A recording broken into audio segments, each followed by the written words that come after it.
अभी कुछ दिन पहले आचार्य प्रसाद जब दिल्ली आईआईटी के स्टूडेंट से बात कर रहे थे तो उनसे पूछा गया कि जो फर्स्ट टाइम वोटर हैं उनको किस चीज़ को ध्यान में रखकर अपना वोट देना चाहिए। तो आचार्य प्रसाद ने इसका जवाब दिया कि जो भी पार्टी या कैंडिडेट इन्वायरमेंट और क्लाइमेट चेंज को लेकर सीरियस है और इसके बारे में बात करता है उसी पार्टी या कैंडिडेट को अपना वोट दें।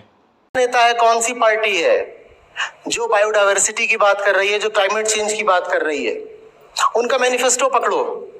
तुम्हारे पास कोई कैंडिडेट आए तुम्हारा वोट मांगने, उससे पूछो कि जो बड़े मुद्दे हैं उन पे आप क्या करने जा रहे हो।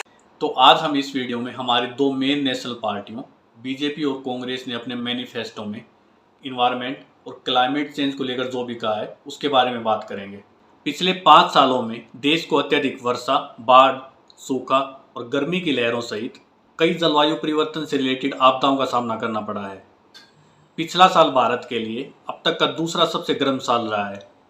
हमारे देश के अधिकांश लोग डायरेक्ट या इनडायरेक्ट किसी न किसी तरह से क्लाइमेट चेंज के प्रभावों का सामना करते हैं, लेकिन फिर भी चुनावों से संबंधित रैलियों में क्लाइमेट चेंज से संबंधित मुद्दों की शायद ही कोई चर्चा सुनने को मिलती है। लेकिन फिर भी बीजेपी और कांग्रेस दोनों ही पार्टियों ने अपने अपने मैनिफेस्टो में क्लाइमेट रिलेटेड एजेंडाज को शामिल किया है, जहां एक तरफ बीजेपी ने उन नीतियों और कार्यक्रमों का विस्तार करने और उनको मजबूत करने का वादा किया है जो कि उसके द्वारा पहले ही लागू किए जा चुके हैं, जबकि दूसरी तरफ कांग्रेस कुछ नए आइडियाज़ को लेकर आई है। दोनों ही पार्टियों के मैनिफेस्टो में बहुत सी बातें कॉमन हैं, जैसे कि फॉरेस्ट कवर को बढ़ाना, कोस्टल इकोसिस्टम को प्रोटेक्ट करना, ह्यूमन एनिमल कॉन्फ्लिक्ट को कम करना और एयर पोल्यूशन को कम करना आदि। बीजेपी ने अपने मैनिफेस्टो में 2047 तक एनर्जी के सेक्टर में इंडिपेंडेंस हासिल करने व 2030 तक रिन्यूएबल एनर्जी में 500 गीगावाट के टारगेट को अचीव करने का लक्ष्य रखा है। इसके अलावा क्लीन एनर्जी टेक्नोलॉजीज के लिए सेंटर ऑफ एक्सीलेंस का सेटअप करने और भारत को पवन ऊर्जा, सौर ऊर्जा व ग्रीन हाइड्रोजन टेक्नोलॉजीज में ग्लोबल मैन्युफैक्चरिंग हब बनाने का प्रॉमिस किया है। न्यूक्लियर एनर्जी सेक्टर में भी विस्तार करने की बात की गई है, हालांकि इसमें कोई स्पेसिफिक टारगेट को मेंशन नहीं किया गया है।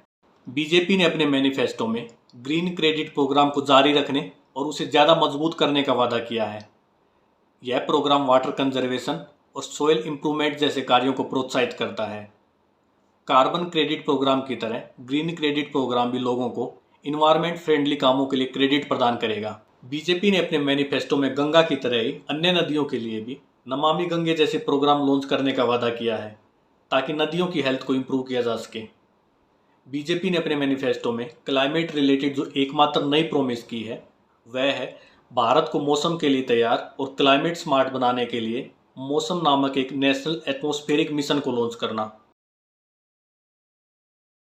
कांग्रेस ने क्लाइमेट चेंज को लेकर बीजेपी सरकार द्वारा उठाए गए स्टेप्स को पूरी तरह से खारिज नहीं किया है, बल्कि इस सरकार द्वारा की गई कुछ कमिटमेंट्स जैसे कि 2070 तक नेट जीरो के टारगेट को अचीव करना आदि को कांग्रेस द्वारा सपोर्ट किया गया है। कांग्रेस द्वारा लाया गया एक नया आइडिया है पर्यावरण मानकों और नेशनल व state level climate change action plans की निगरानी व कार्यान्वयन के लिए एक independent environment protection and climate change authority की स्थापना करना।